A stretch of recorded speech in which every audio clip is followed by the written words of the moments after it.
بسم الله الرحمن الرحيم. أصدقائي الغاليين، أسعد الله مساءكم بكل خير.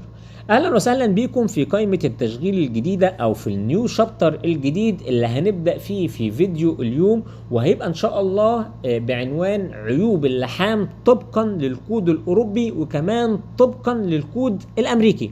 وقبل ما نبدأ في تفاصيل عيوب اللحام لازم نعرف الأول إيه هو الفرق ما بين مفهومين أو تعريفين مهمين جدا جدا مش هنستغنى عنهم في خلال الفترة القادمة. التعريف الأولاني وهو الامبرفكشن، والتعريف الثاني وهو الديفكت.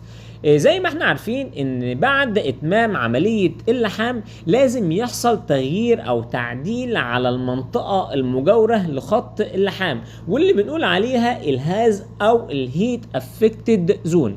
النوع ده من التغيير بيبقى تغيير في حاجتين. الحاجة الاولانية وهو خواص المادة نفسها، او بنقول عليها الماتيريال ستراكشر او البروبرتيز بتاع الماتيريال، وكمان بيحصل تغيير في شكل اللحام او اللي بنقول عليه في الويلد فيس، او اللي بنقول عليه كمان في الماتيريال سيرفيس بتاع الويلد فيس.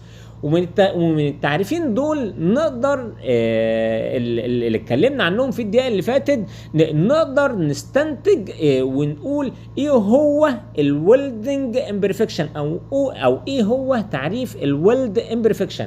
والويلد امبرفكشن ده باختصار هو التغيير الناتج في خواص او في الاستراكشر بتاع الماتيريال او البروبرتيز بتاع الماتيريال بعد اتمام عمليه اللحام، وكمان هو التغيير الناتج في شكل سطح اللحام او شكل سطح الخامه بعد اتمام عمليه اللحام نفسها.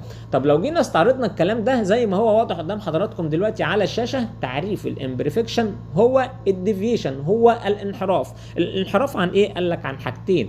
الحاجه الاولانيه زي ما قلنا اللي هو الايديال ماتيريال استراكشر، تمام، او الانحراف على الخواص الطبيعيه للماتيريال، وزي ما هنتكلم فيه ان شاء الله في الفيديوهات اللي جايه. مثلا على سبيل المثال هنلاقي الكراك ده بيحصل نتيجه التغيرات الحادثه داخل المادة نتيجة تغيير البنية التحتية او الاستراكشر بتاع الماتيريال او الخواص بتاع الماتيريال.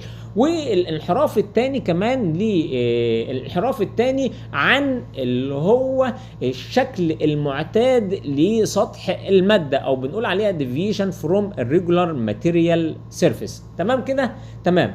طيب لو جينا للتعريف الثاني اللي هو الديفكت، قال لك والله الديفكت هو الامبرفكشن بس في حالة واحدة بس. الامبرفكشن يطلق عليها ديفكت او عيب لما العيوب دي تمام تتجاوز الحدود المتعارف عليها طبقا للستاندر، او بنقول عليها when the imperfection exceed a certain validity limit. تمام كده؟ تمام. يبقى ده تعريفين مهمين جدا جدا نحطهم في دماغنا للفرق ما بين الامبرفكشن والديفكت. طيب تعالوا اما نشوف شكل الامبرفكشن دي بعد اتمام عمليه اللحام. احنا قلنا الامبرفكشن هو التغيير اللي بينتج في سطح الخط اللحام ذات نفسه، زي ما هو واضح قدام حضراتكم دلوقتي على الشاشه. هتلاقوا عندكم سيرفيس كراكنج، تمام كده. السيرفيس كراكنج ده حصل بعد اتمام عمليه اللحام، زي ما هو واضح قدام حضراتكم دلوقتي. هتلاقوا كراك، تمام، والكراك ده في اي حال من الاحوال